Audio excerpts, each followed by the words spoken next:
The world of anime transfers students, but not just any normal type of transfer, as this is one of the strangest, yet it's somewhat every man's dream. These lucky protagonists were transferred to a school that is only full of girls, while they are the only males, and as we all may know, they turn out to be the most overpowered from the rest of the students. As you've guessed, today's video will be looking at 10 overpowered protagonists who got transferred to an all-girls school. If you are new around here, then please make sure that you subscribe to the channel with the notification bell icon turned on to stay up to date with the latest anime news and recommendations right at your doorstep. Now, without keeping y'all waiting, let us begin with the video, baby.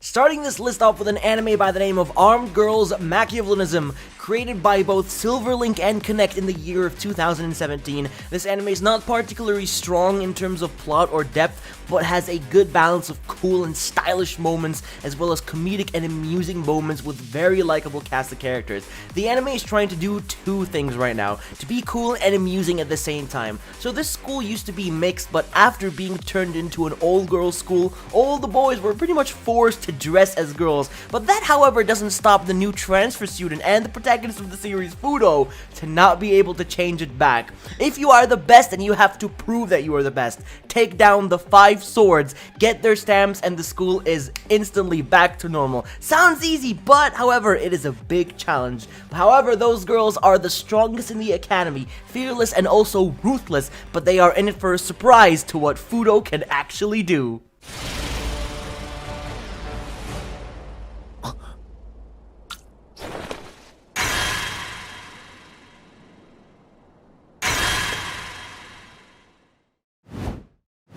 Next up on the list is a very underrated harem series, not the greatest but also not the worst, though it does have a very dense protagonist and a lot of ecchi moments, but that shouldn't really stop you from enjoying this anime.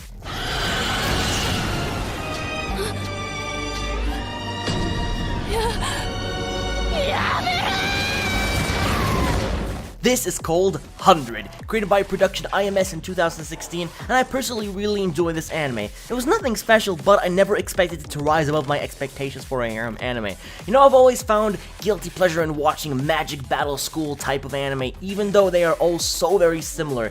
If, you enjoy watching school battle harem anime, then you will most likely enjoy watching 100. Now, the series involves a lot of mechs, magic, and other supernatural abilities in a world where giant monsters invade, where the students need to stop them from a mass destruction. It's straightforward anime, and I'm sure you will all find an enjoyable experience for what it has to offer.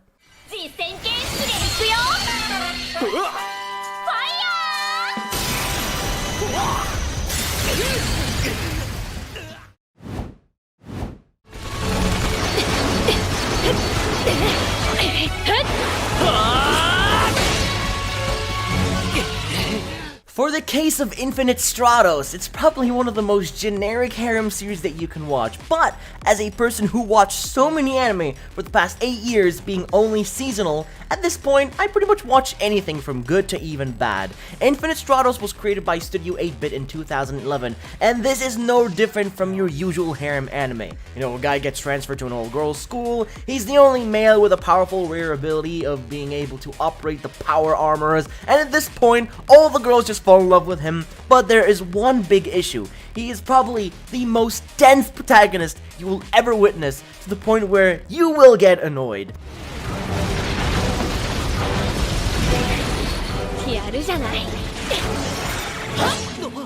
In simple terms, it's a really cliche anime, but despite all the criticism, this anime is enjoyable if you just want to, watch something harem-based, but of course with a touch of action, specifically with mechs.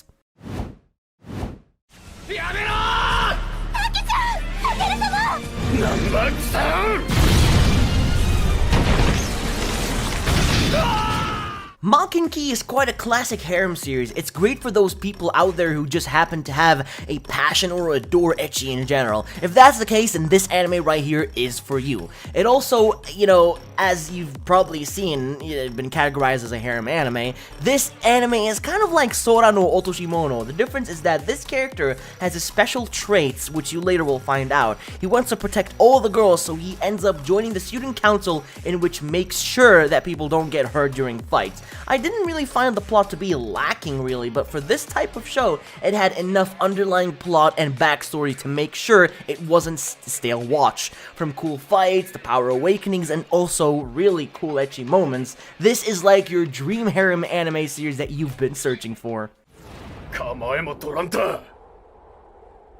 入りたての新入生に気張りすぎてもな。負けんなしでやってやるから。来な。 Now we're taking a look at a harem series by the name of Unlimited Fafnir, which was created by Studio Dio Media in the year 2015. このダークマターは世界におけるあらゆる物質、現象に変換できる万能因子。 The anime adaptation of Unlimited Fafnir does not present itself in a way, of a typical harem anime does. This show had a different feeling. One that is, what I had to describe it, would be, it feels emptier. That does not mean the show doesn't have its strong suits, because it excels in other areas. The premise of the show outlines what appears to be a classic harem foundation, a boy with draconic powers, specifically, reserved for female, enrolls in a school full of girls with similar powers.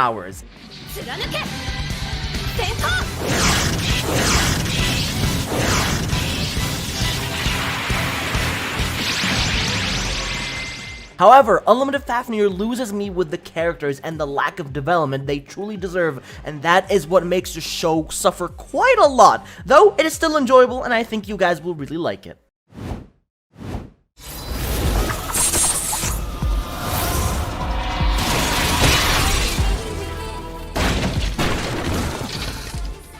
Trinity 7. This anime has quite the mediocre story, typical high school setting, unnecessarily convoluted magic system, and lots of fan service. Trinity 7 would have been utterly average and forgettable if it wasn't for its insanely good characters. However, the cool thing about Trinity 7 is that it never really feels dull. It's very predictable, however in a good way, which sounds weird at first but makes sense in context. You won't grow to hate the main character, which is such a common flaw that harems typically encounter as they progress in the story. This all accumulates in one of the most surprisingly entertaining shows to come out of fall 2014, created by 7 Arcs Pictures. It's a very enjoyable anime and truly an entertaining one you will always remember.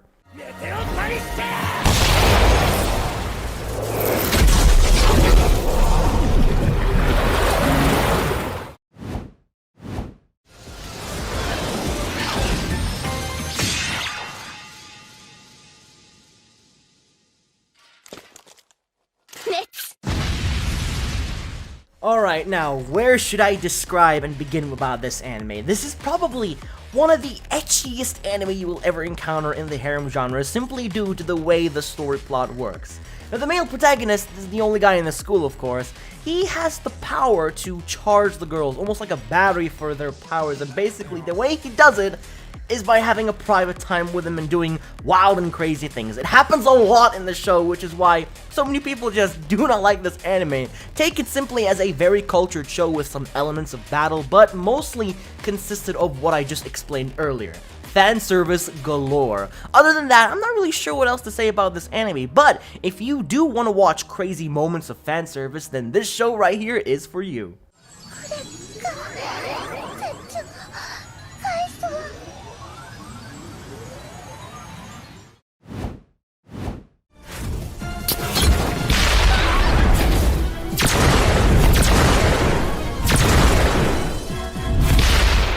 Fans of the typical action-based harem show rejoice. Here is yet another entry called Undefeated Bahamut Chronicles that follows the script of the letter. See princesses naked in the first episode? Check. Have the princess challenge and lose a duel to the protagonist? Check.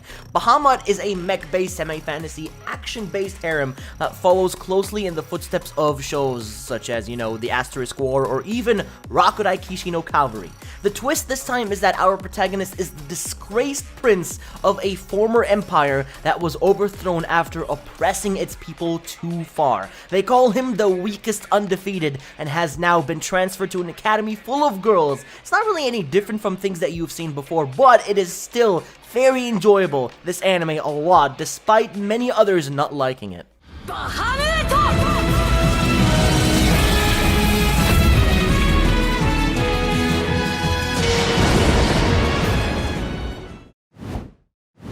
The best way to describe Blade Dance is that it's basically some sort of a remake of Zero no Tsukaima with an additional archetype thrown in and a few elements removed.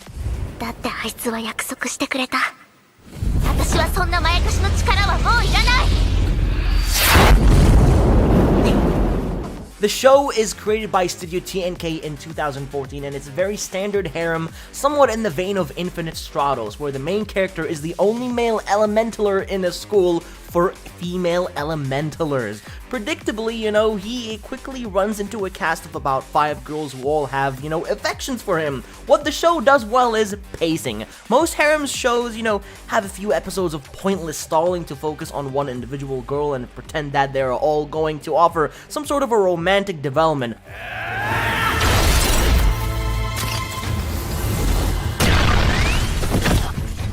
While some girls are more or less prominent in Blade Dance episodes, the story does continue to move forward each episode, and there is very little in the way of wasted time.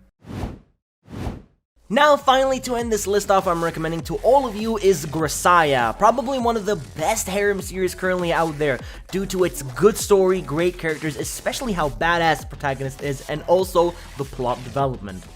これが家族を奪われた女の悲鳴なのよさ。返せ！その男は私だ！ The series originally debuted as a visual novel game here, and where you go through each scenario of choosing which girl to follow along her storyline and help her out with her problems. Now, it does the exact same thing here in the anime really well.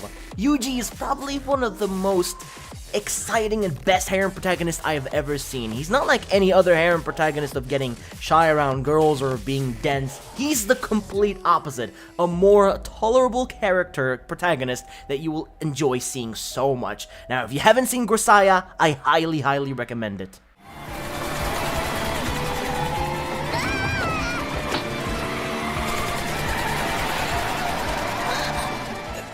Looks like you just made it to the end of the video and witnessed 10 overpowered protagonists who got transferred to an all-girls school. If I've managed to leave any anime out in particular that you thought would be great to share on the list, then please let me know in the comment section down below, as I'd love to hear your very new opinion, or just comment down below what you thought about the video in general, as I'd always appreciate the feedback. Enjoy the rest of your day, and I'll be seeing you all in the next one.